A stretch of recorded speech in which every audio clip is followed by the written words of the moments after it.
All right, John, we're live. We're on. I don't think we're live yet. I'm live, maybe not you. I got to kind of do the coffee first, then you're live. You know what I'm saying? He gave me such a big cup that the handle broke off it. You know what I'm saying? She must have tried to glue it or something. Mm-hmm. Yes, this one we got at the Cleveland Zoo. Oh, yeah. Oh, no, this is Grandfather Mountain, actually. Oh, okay. Just down the way there. I'm pretty sure all these zoos and museums are getting their mugs from the same people. They just put their design on it. I'm sure. So what is it you wanted to talk about today, John? So today, if we can talk about leadership like we have been on this Catch the Vision podcast, where upon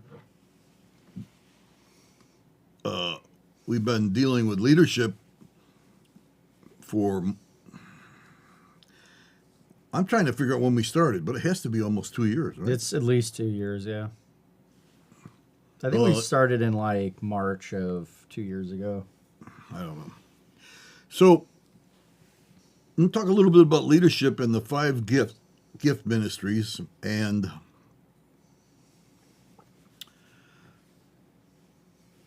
talking about what leadership provides. I wanted to touch on something dear to your heart,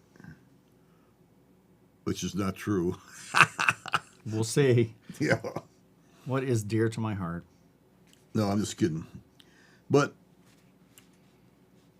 leaders are not just information dispensers. They're not just give out information. Leaders are relational. They have to be relational. If you're going to do an organization, well, then you can just give out information, what to do next. But organism is relational. And so leaders have to recognize what's going on and what God is doing or what is happening in the group that's obvious. And I would say condoned by the Holy Spirit, because if you're trying to do your own thing, that's organized. That's an organization. But if you're catching on what's going on, like when I had a stress factor in my life way back when the center of my palm would get hard, one section like a virus or something, in the palm of my hand. I used to scratch it like crazy, and I couldn't figure out what is the problem here. And then when I conquered the stress, it left. It was stress related. And I had to recognize that in order to deal with it. And when you do recognize it, you do deal with it. If you ignore it, like so many times in church, there are leaders that ignore what other people have, or they do something in order so they don't have to get too involved with it. They don't want to let it go. They got to make sure it's on a leash and it's within the framework, the perimeters of what they're trying to do. That's not organism. That's a leader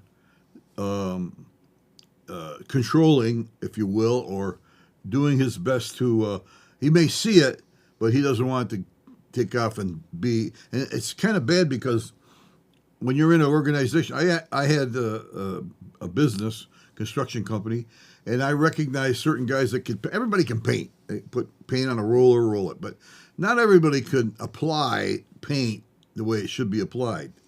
And I had one guy that was the best, top-notch painter. He knew how to apply it. He knew what preparation had to be done. And I never had to go to him and say, I need to paint this, or what you do is you do this. Yeah. You just put them in there and go paint that. And you knew it was done right. I recognized him as the one that could control that. I had other guys, anybody could paint, throw a couple laborers in there and paint, but it was never right. When he was done, you didn't see any cracks, you didn't see any holes, it was painted perfect. He applied it properly in preparation. So if you recognize someone with a gift, someone that's got something, you go, you've got this and we need it. You facilitate it. You understand what I'm saying? You say, all right, we need to listen to Bob now. Bob's got the goods on this. He knows how to do this. Let's go ahead with what Bob's doing and let Bob make decisions and take off.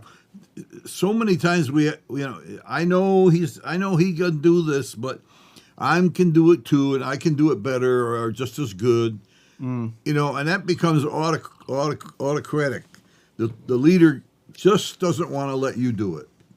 If he lets you do it, he kind of loses his significance, maybe, or he's insecure. Insecure leaders are probably not. I even think I heard John Maxwell say they're 9 out of 10.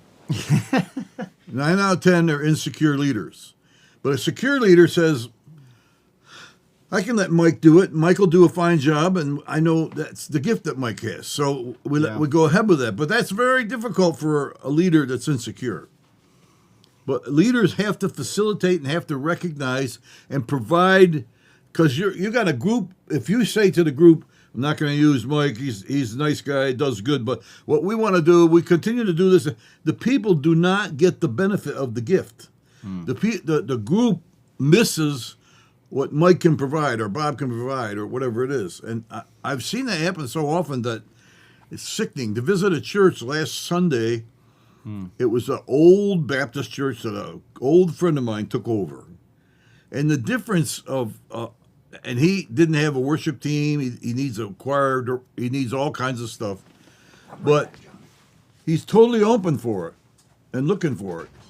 And that's what needs to happen, because the church functioned, it continued on being whatever it was at that moment, because he'd just taken over. But I'll tell you, a year from now, it won't be anything like that. He'll have people that are doing worship, people that are doing preaching. He'll have people that oversees getting the word out. He has one guy there that's a definite provider and wealthy, can help. And so what we need, and I know what he'll do. He'll recognize those that have the gift that can contribute, and he provides the group with this very gifting. And when Jesus gave gifts to men, apostle, prophets, pastors, teachers, evangelists, he gave it to men. Men were gifted for that specific fivefold description, and those people were given to the church for the work of the ministry, to equip the saints. If you don't let those people equip the saints or equip people to do things that you want done in the church, and you're doing it all, you deprive the body of that gift. You deprive the body of that, and that gift is fine-tuned to do something that you can't do. Otherwise, Jesus would have said, I'll just get a bunch of leaders, let them be the pastor and in charge of everything, and he can do it all. Just doesn't even make sense. There are certain things that the liver does, and that the heart does, and that the lungs do, and that there's so many parts of the body. The whole body is reaping that benefit of each individual members of the body, and we can't do without one. I mean, you don't live properly, or you're not the same. And so it's the same with the body of Christ. There has to be a recognized and provision to the body that here's a man with this gift. Here's the guy that's a prophet. He has a prophetic gift. He's going to speaking things that he sees coming and that he can see ahead, and he can cause us to look at a certain topic or idea or concept that God wants to get across. And here comes a teacher teaching about what that is and bringing explanation.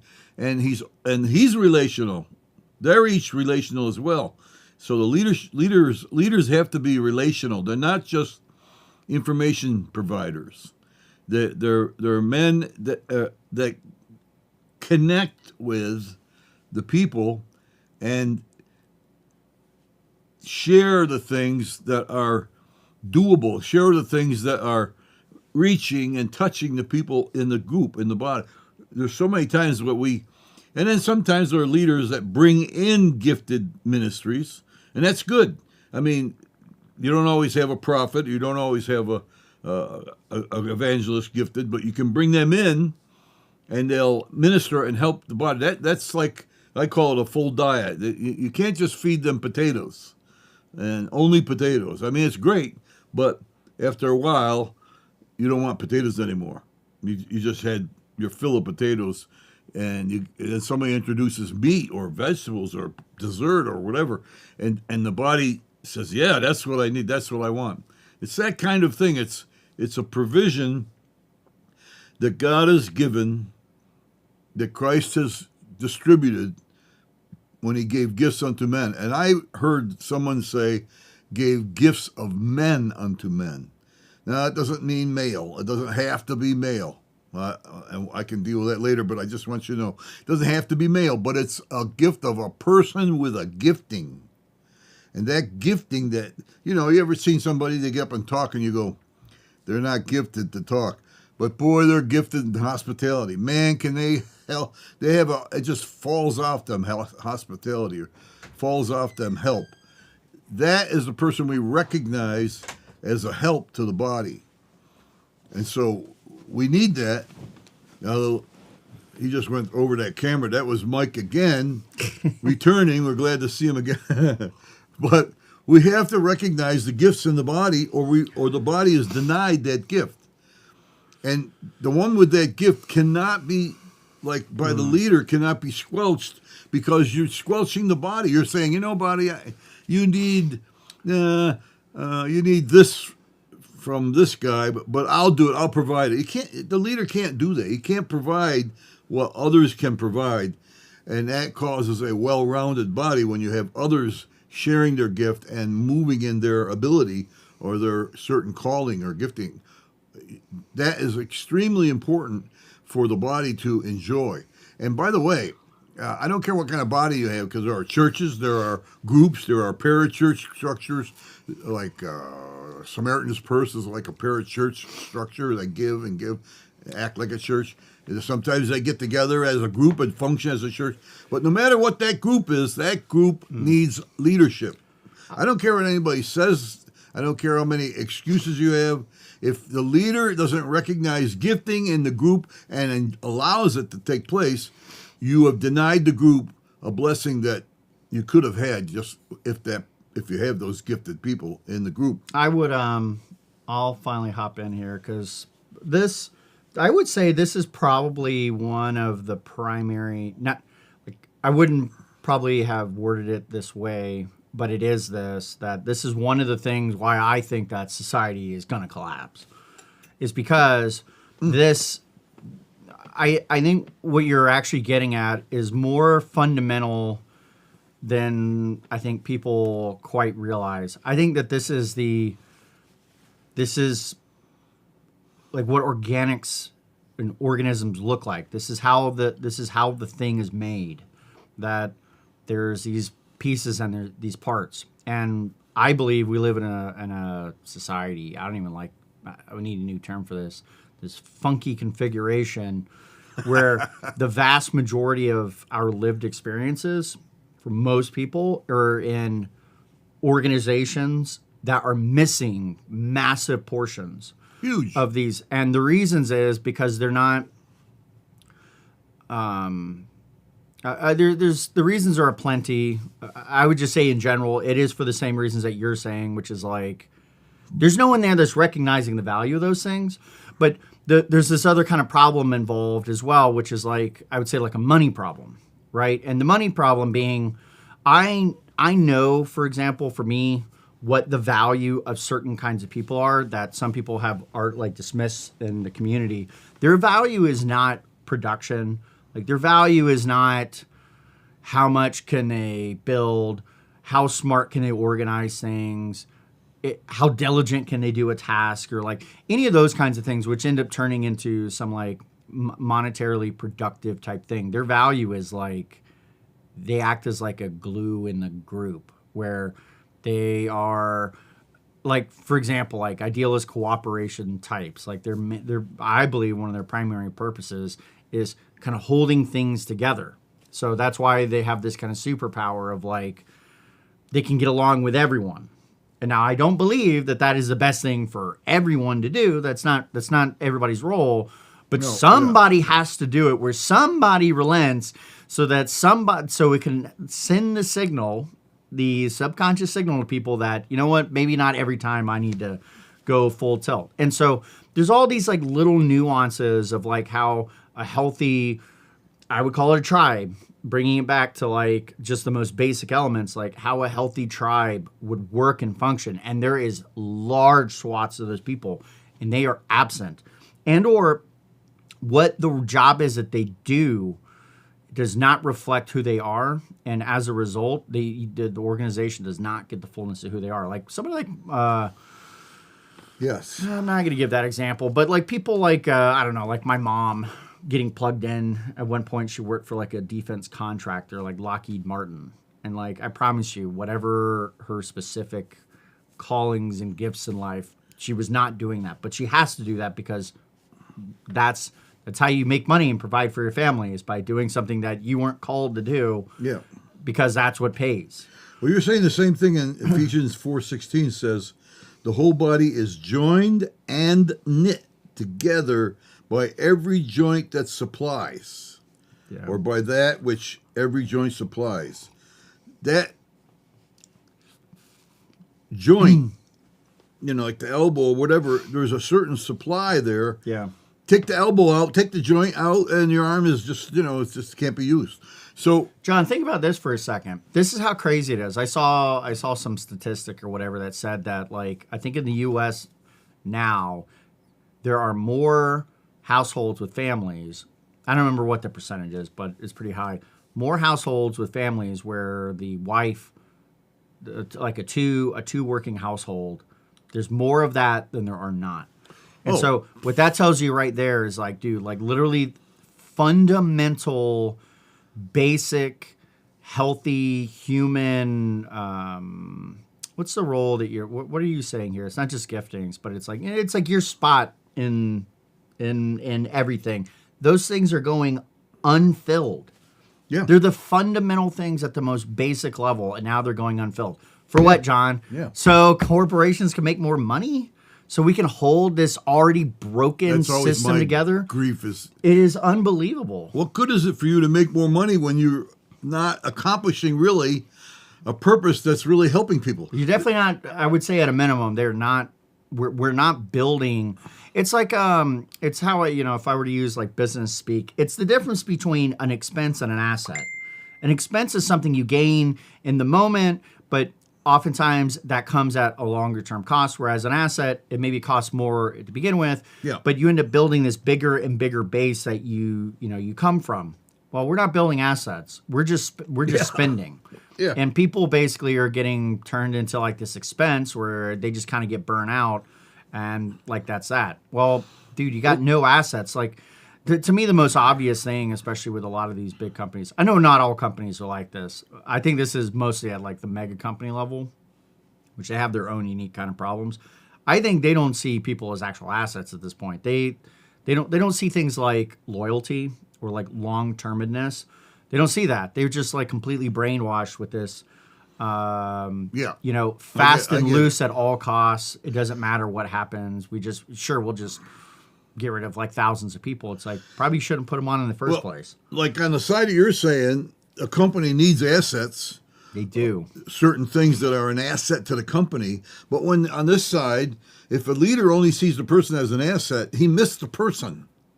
We got to have that person. He'll be an asset to our group. Well, he's not just an asset. This is a person. And so what is his gifting? What is his calling? We get into who he is, and we join together and knit together and supply something that we didn't have before. Not because he's an asset, but because this is a person come with a gifting. I think we're running on the edges of the metaphor. I still would stick to what I'm saying, because I'm not using the word asset like you are. I would say that somebody who provides group cohesion is an asset. They're not going to call them an asset because they're not. Oh no, they're not. I didn't say they will. But I would still. I'm still fine with the core point I'm trying to make between assets and expenses is just one being this thing that provides value to the entirety of the enterprise, or it's a it compounds and it becomes like a base of support. Yeah. Whereas an expense is just a momentary thing. Right. So They think now, like, just even like, again, just stick on like business for like 2 seconds. They more and more like these perverse ass clowns that are like in universities and stuff are just making this argument that it would be better to have no assets and just do expenses. Like, so instead of having any of this kind of stuff, you just do it's all the just-in-time argumentation. So get rid of that person, and what happens to the company? Exactly. Well, things start to happen, but they have no idea what it is. Yeah, what's the problem? Things What's the like problem? I'll tell you right now, I person. am the one and only, and I don't say this with any level of pride, to be perfectly crystal clear. I say it with scorn and just and finger pointing everywhere. I am the only person that I know of in any level of management or leadership over the last 10 years of my life at every single job that has said the word morale.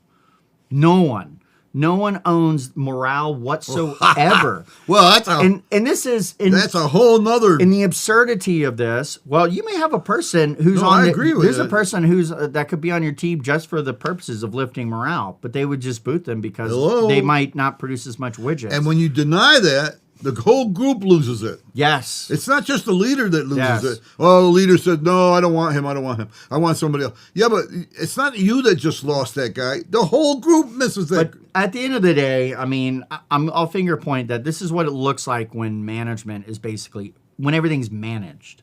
Because it's like organization. It's the essence of this idea that you have like ownership and management. Nowhere in there is like organic like leadership. It's I have an asset that produces income. You are a person that has been put in place to make sure that this thing continues to produce income. And that is not real. That is I try to equate these back. Maybe it's inappropriate, but I equate just kind of bring it back. Basic human relations, I bring it back to like inside of a household. Like how should you act around the most intimate people that you are around? And the way that you act, it's actually a good reason why you need to actively act better around your family than you do other people, which is very difficult. But I've seen with my own eyes what happens when like your family doesn't do that. But it affects everything. It does. So you leave, and it's actually so much easier to have better behavior when you're not dealing with your own family because they don't know intimate things about you and you're like tired of them and all this kind of stuff. But like that's the real ground to apply these kinds of things. And so when I look at these kinds of things of like how you might run an organization or these kinds of things, you really have to start to realize that this is what you're running is more like a household. There's some elements that are not different, that are different, but like not really. And I think probably one of the biggest ills that's out there is the further that we're getting away from that concept that this is like our actual family, and you start treating them somehow differently than that. Go like, oh no, this is just their work life, and then their life over there is like no. Yeah, no. Mike, let me tell you this. I just talked to a guy. He's the leader of leaders. He's got, let's say, 1,000 pastors under him to some degree. He connects with so many churches throughout the world, throughout the nation, actually the world. And his biggest grief is, at least that's where he's at, that really I connect with, is that there's so much of this ignoring the gifting or the ability that's in others. There are so many leaders that want to be out front, in charge, he won't do everything. Like he won't sweep the church. No. The leader might not clean windows. That might be beneath him, but he's in charge of everything. Gotta touch everything. Gotta his finger in every pie. And the problem is that the people that have what he needs are right there, and he won't recognize them. That's right. Leadership has to recognize, facilitate, and bring in gifting other people to do other things. You lose the whole corporation becomes weaker to deny, like your corporation, to deny you, to deny someone that has brought in To their own demise, too. And probably to their demise. There are, how many churches can we count out there in the world out there that have died off and are gone? One guy's in leader, one guy's in charge. Either the leader falls or the leader dies, and the church just kind of dissipates and disintegrates into a bunch of other groups or something. This is a horrible reality. I'm not just talking about this. I see it all the time. It does lead to demise, John. And the reason is because it's friction. It's just friction. And a lot of these things can boil down to it. I've had to kind of come to terms with like doing development and like building systems and stuff like that. I'll tell you where this came from. A friend of mine sent this video. I don't know if I talked about this on here, but he sent this video. I think AI produced it or whatever, but it doesn't really matter. And it was just like a history about Prince, the music artist. And so Prince, one of the arguments that they made, I don't know if any of this is true, just to be perfectly blunt. To me, stories and this kind of stuff drive me a little crazy. But I just wanted to pull from this nugget. They made the argument that Prince intentionally in the studio only had females working with him, like running the console, running the equipment and all that. And the reason why is he maximized the reduction of friction. And so that these women basically would just do exactly what he has to say, and they're not going to do anything else other than exactly what he. So he's able to extend his influence out just so powerfully in all these different things, and so he would then be able to go to the studio and create seamlessly. So the process of creating something new, okay, let me try that, let me try this, let me try that, without having to deal with other kinds of things. I've come to find that myself, that it's like, I think as I've gone further down this road, that in order to be as productive and as powerful as I have, the primary thing that I've gotten rid of is friction. So, because for me, friction is very intensely felt. Give me an example. So an example would be like, friction. So for example, that computer right there is a ridiculously powerful computer. It has 128 gigabytes of RAM in it. 128 gigs.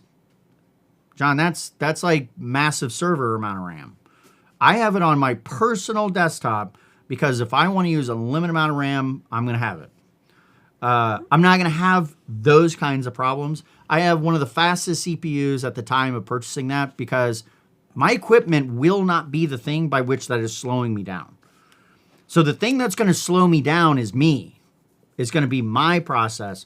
And so if I don't like how something's going, I will rapidly change how I do something so that it's faster. And I take that and move on. So the next time I do a new project, I can, with just a few swoops, I can do what entire teams would take 6 months to do. So, but what friction looks like is, okay, I've got that. I'm now working on this thing. They're like, well, hold on. Before you do any of this, you now have to work on this other computer over here that you have to remote into. And I'm like, okay, let me try it out. And it's like, I type 130 words a minute. If there is any latency between me typing and a character going on there, that's friction. And I can feel it on every single keystroke. It's like running in sand. They're like impediments. They are. It's like running in sand. Like if you've ever run, it saps you of your strength to carry on. Yeah. Each one of those things. Yeah, you can call it an impediment. So they're an impediment. But to some extent, what it is to like really narrow in on it is when you get really good at something, you have the ways that you've done it, and you've done it all like the bad ways, and you've worn those off.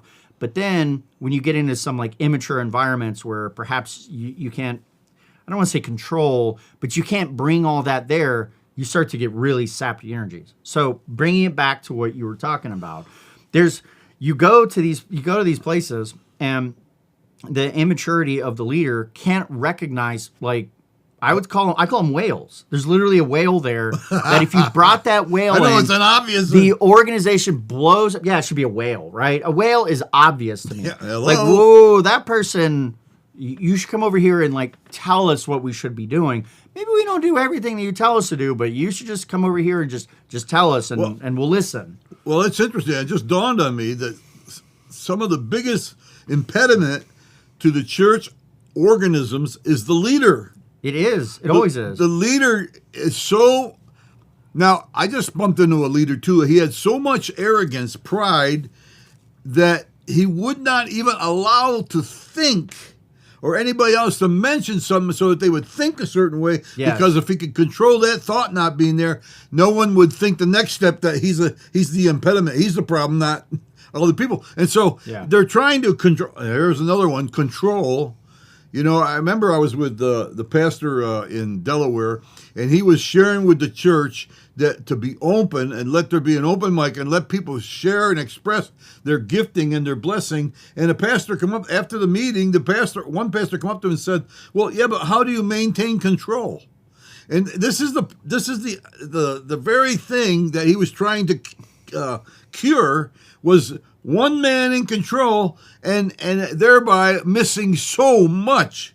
I mean, he had the wackiest people get up and say the stupidest. I remember when I first got saved, there was a girl that got up and talked about how her cat got saved or her dog got saved or some stupid thing. You'll hear stupid stuff. But the next one got up, shared a vision from God that changed the face of the church. The next one that got up shared a teaching that I still use today. So you can't restrict everything or you make everybody pay for it. You lose. You've got to be open to see what is there in front of you that can be a blessing. And if you don't grow, by the way, die. if this guy's trying to be, like if your boss is trying to go up the ladder of importance and fame and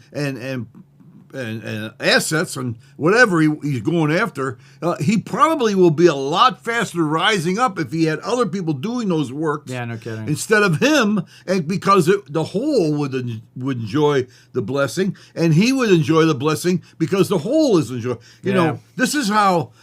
And it makes me so crazy because I went to a church where the leader was autocratic. He was in charge. And the lady said, "Isn't he wonderful? He's so fantastic. He does this, he does that, he does this, he does that." And I go, "I'm on, yes. Do you have small groups?" "Oh, no. We just have him. We record him, and the next time we meet, we have him share with us, blah, blah, blah." Yeah, you see, you just told me a lot, lady. You just told me that you guys are starving for good leadership, and yet you're exalting the leader.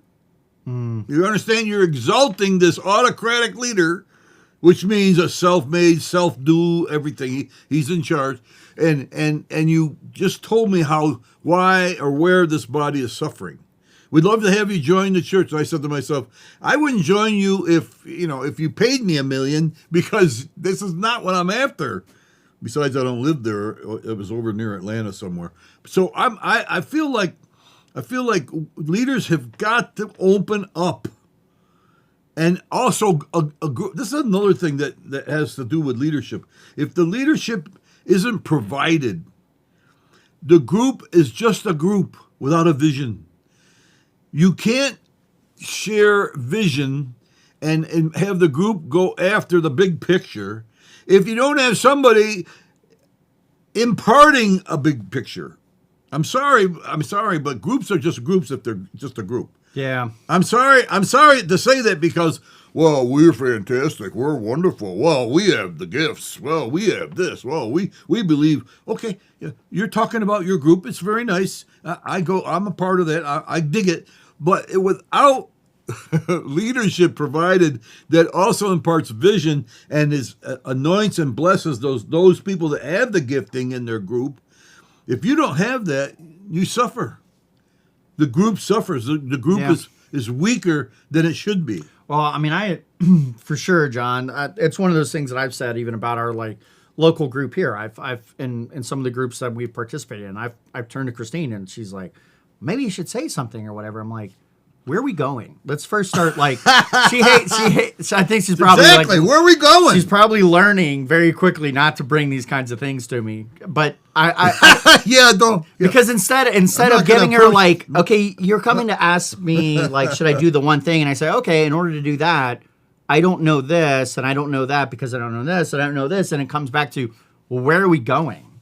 I can't see what this thing is in the future. That's not really I'm running this other kind of group, which is like our family, and we do have a vision, and I don't know if I'm carrying it at the level that I need to, but there's that, and it's like, okay, does this thing is this thing supersedes over it? And like my gut tells me no, it absolutely isn't.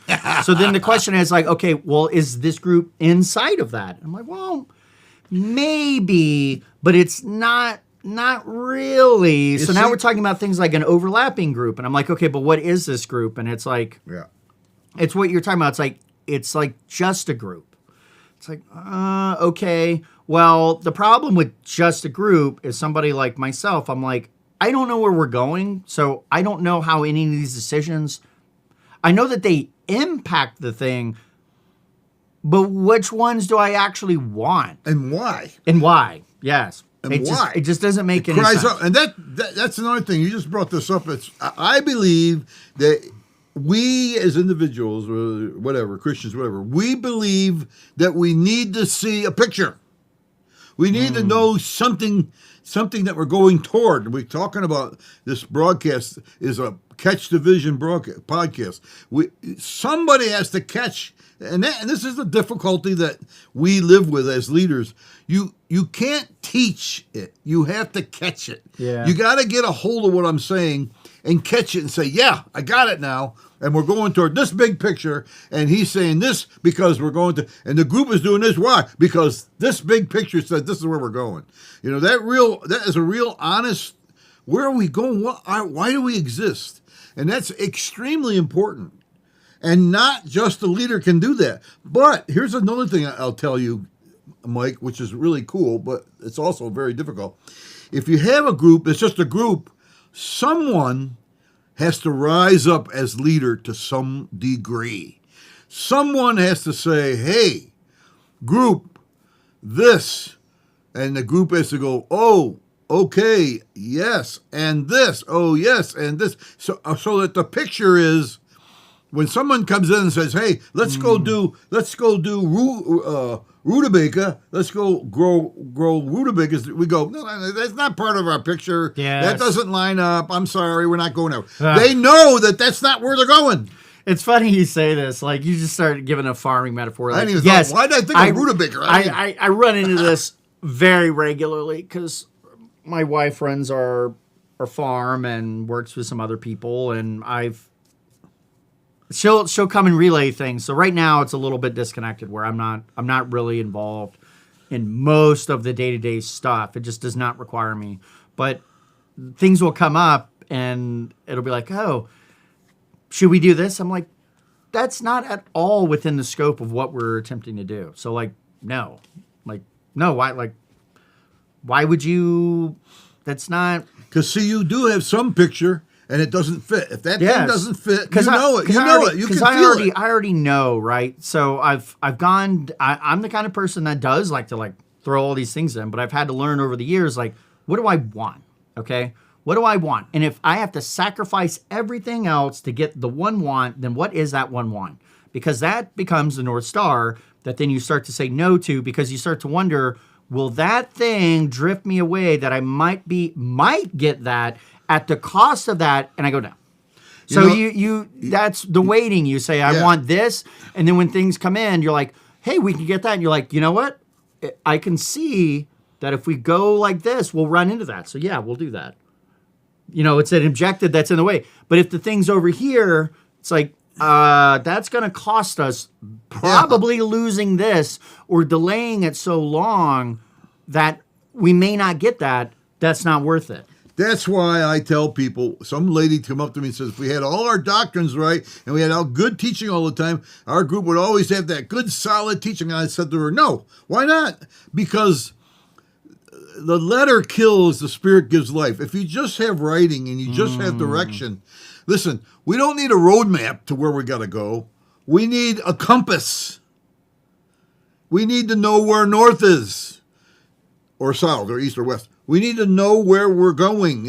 We got to go north. You got to have a compass. You can lay a map all out, but that map may be this way, that way. You don't know where you're going. Maps just only go so far. They got maps on the seas. Well, a map can help you decide there's direction how to get there. Yeah, there's but a map will not tell you where to go. Right, and right, it won't tell you. It And will not tell you your so- destination. So the navigators on the sea know that I got to have this thing that's constant, and that I can go like this and say, "Oh yeah, the star is this way, and that says this. That puts me where I'm at. There's the star. There's the compass. There's the vision. There's the big picture." And now we can use the map.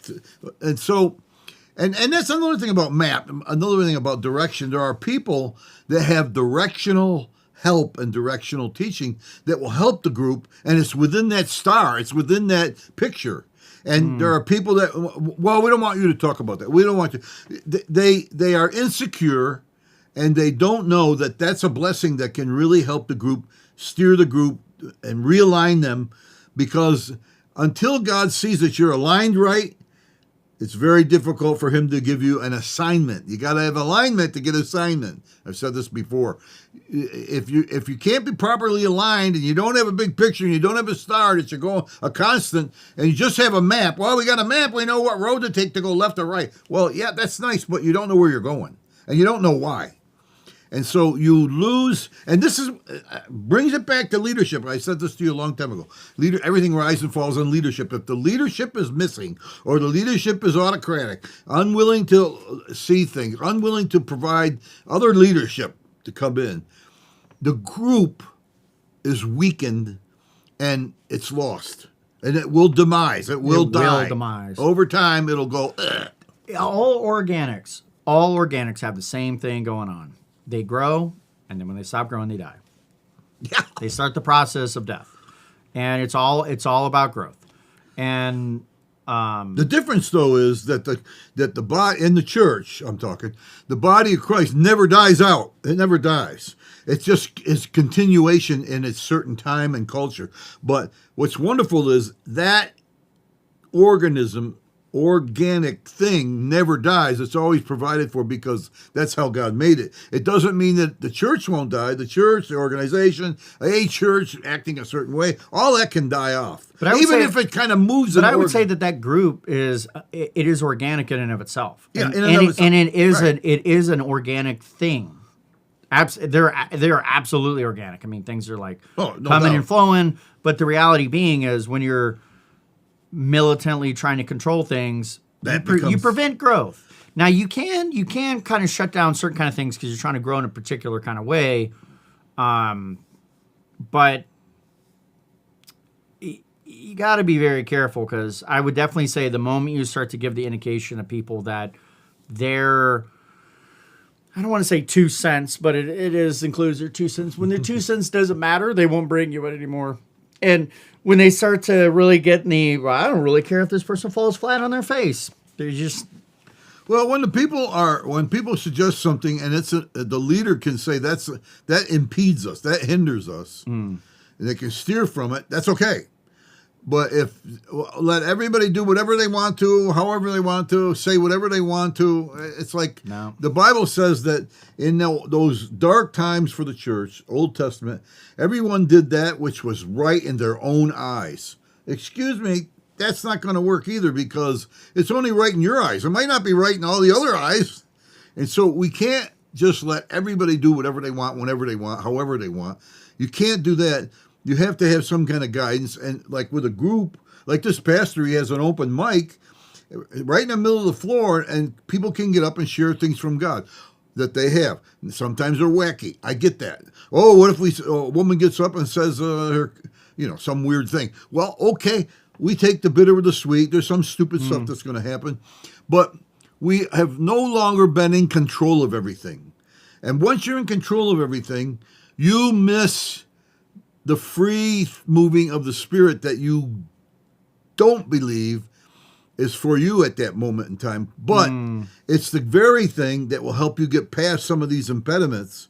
And I'm so secure in God being able to undertake for these people that I don't worry and fear that some moron gets up and says, yeah, my dog got saved, or my dog did that stupid stuff can happen, but it doesn't blow everything. It doesn't ruin everything, because, everyone, if you bring in a body, it's going to have warts and problems, but it also is a moving organism that can provide what only that body can provide. Yeah. And you got to take the warts with the good smooth skin. I mean, if a baby is born with a birthmark, you don't throw the baby out. If you have a child and it grows up, but one arm is a little bit shriveled, you don't hate them anymore. Quit. You don't throw them out. You take what you got in that body, because that's what you're given. So we have a real difficult time, leaders, to let go and let God. And that's really what I'm saying, because sometimes we're so afraid to let go that we're going to lose our way. But don't forget, God's involved too. So let go and let God also means that God is undertaking for us, and He's going to move in such a way as to keep us from swaying off the track or getting lost in some stupid thing that. Look, some things that I call stupid, God used to touch a church, to touch a group. So us being limited and closed, we lose that very thing that could be a lifeblood, that could be the very thing that joint supplied and causes a joining and a knitting together. So we have to be really careful not to be so tight, so closed, that we miss the good stuff that's right out there. I mean, He's going to provide by that which every joint supplies. There's also a scripture that says the Spirit of God is given for the common good. He's not gonna come in with weird stuff. He's not gonna come in and take away this or kill this group. He'll provide certain people, individuals, and certain things, and the leader allows it to grow and to be blessed, and God will undertake for us. Let go and let God doesn't mean, well, we'll let go and let God do it. Who knows what's going to happen if God's in charge? Well, if God's in charge, He'll do a good thing, not a bad thing. We almost equate it like, oh, we'll just throw it up and do whatever. I remember we used to get somebody wanted to play 52 pickup, which is 52 cards, and throw it up in the air, and now you pick it up. No, He's not going to do that. He's not going to allow that to happen. There are people provided. I'm telling you right now, we're in a church. We're both in the same church, but we go to this church. This church is full of potential, full of pulsating people with great gift and ability, and we don't provide for it. And there's not really any real avenues. I don't know what those are if they're open. I mean, well, we have a meeting every once in a while. Really, that's going to, the whole church's benefit. It's for the common good, not just for the leadership's good. And then we have to learn that lesson. It kind of looks to me, at least in this particular case, that you have to have like somebody who they're doing kind of the normal, what I would say kind of the normal thing, which is like they remain open, but they're not structurally empowering. So it's open to things happening, and it's very obvious that that's the case. So, like, for example, they're doing the 4th of July thing, but I'm pretty sure the way, like, this kind of has come about is by somebody, like, stepping up and saying, I'm doing this, can we do this part of church? And they were like, yeah. Because I think they have that kind of thing, but they're waiting for that person to kind of, like, step up. In other words, they're not doing the, like, active leadership. They're doing, like, the very passive leadership. Like, I'll support the thing if it's there, but it's not active. It's passive. So it's very passive. It's passive aggressive. It's passive, allowing someone, but they're aggressive against other. So sure. I mean, that could very we've well been be the talking, case. Mike, for years, a year or two, year and a half, 2 years, whatever it is. Yeah. About leadership and the need for leadership. We've been talking about this void of leadership, and when I first started out, I talked about this paradigm.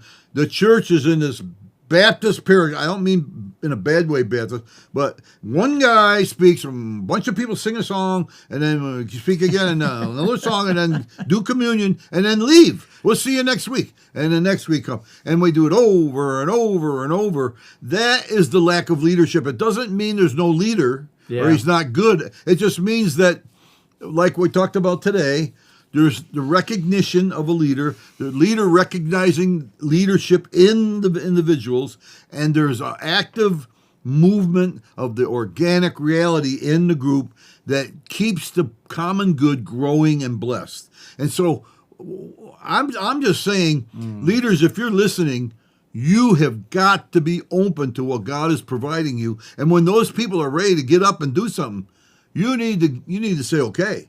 You need to be the leader. Say yes. Your word, empowerment, is so true. And so, but we depower people. Oh, no, you can't do that. No. Like, I know, like in our church, I've talked to different people. There's like some pretty powerful corporate people there that are just, and you don't know that until you talk to them. You find out like, oh, what do you do for a living? And it's like, really? Yeah. I never would have guessed that. Yeah. Like, wow, I've got like 10 million questions for you about insurance or something, this, that, or the other. Absolutely. If you don't know, you're not going to ask You them. have no idea. And then, I mean, this is like the challenge. We've talked about this before, not to get too far into this, but like the need for like leaving and going and having like lots of different experiences because you can't really recognize the value of what that could potentially be unless you've gone out and you've seen things. Something to So compare when it to. somebody says like, oh, I do this or that, you might need to have a little bit deeper well to be able to pull from and go like, well, maybe you should come into this thing over here. Would you mind coming over to our meeting and like just listening to it and then like providing I mean, that's probably like the most obvious thing that any pastor could do or any group person could do like right out of the gate, which is like, when you guys are having meetings, why don't you ask a random person as like a consultant to just come in and like see if they've got any 2 cents to provide. They might then, and again, I'm not even talking about the most, organic-y type of things that you are, but even from just an organizational perspective, that let's say they're an insurance person, just something ridiculous like this, and it's like you have your little meeting or whatever, and then this person just heard the meeting. They're not even asked to participate. They're just there to kind of like listen, and then you have like a debrief with them. They're like, well, I don't really deal with that, but there's these kinds of things that you might think about that, whatever. Like those kinds of things start to create kind of like an enrichment that at least of understanding and ideas. And that person, this is like the cool part of leadership that I think people don't really appreciate, which is like why you don't, I always say like in a meeting, there's like a person who is organizing or coordinating, and then another person, other people who are gladiators. And you don't want to be, everybody wants to be the gladiator, but, and as a result, like oftentimes coordinating like goes kind of out the window. But you really need to have both of those going on. The gladiators are like providing the content of the meeting, and the other ones are providing the backbone and the structure to make it not just evolve into some stupid chaos. But the reason why I say this is like, somebody needs to provide like an outlet for these ideas to like come out. And when you're a leader, the cool thing about it is if you're not a gladiator in it, which most leaders are probably more often gladiators than they are the controllers of the meeting. If you say the last word, you get to hear everybody else's. And as a result, you get to integrate the entirety of the whole in.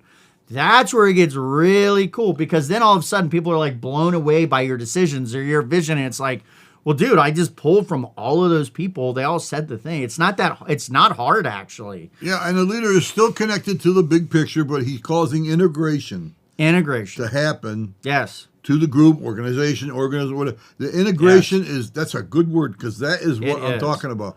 That gifting causes integration. Yes.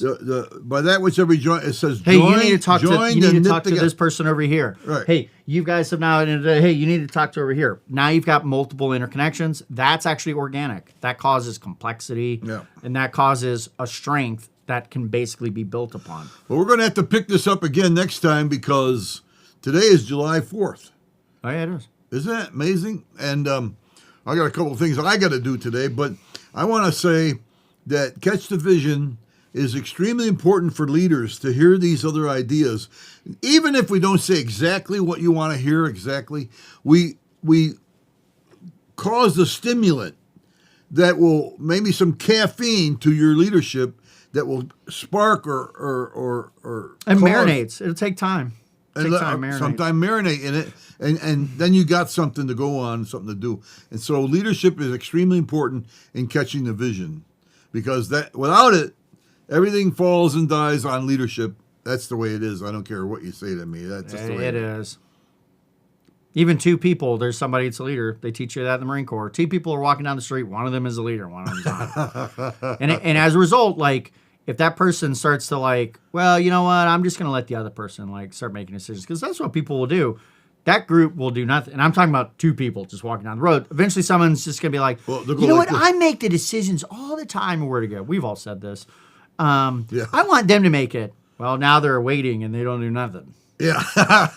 That's what happens. People get burnt, they get burnt out, and they're just like, I'll just let the other person make decisions. And all of a sudden it's like, we never hang out anymore. Yeah, that's because one person was the one driving that.